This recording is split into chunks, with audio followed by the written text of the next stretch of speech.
நடுவில் நடக்கும். 4 அடி தண்ணி கிடக்கு. 4 அடி தண்ணி கிடக்கு. ஃப்ரண்ட்ல மட்டுமே. போட்டு அந்த கவர்மெண்ட்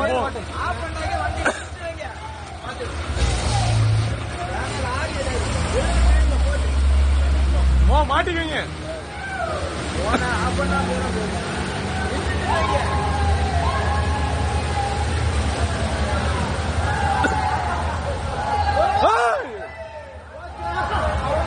இழுத்துருவான் நினைக்கிறேன்.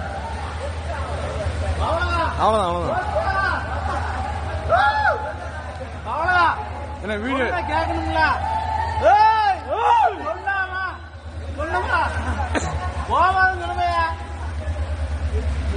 இறங்கி தள்ளதானே பேசஞ்சர் இறங்க தள்ளுவோம். போட்டு எடுத்துறேன் போகான்னு சொல்லி திருப்பி போறாருல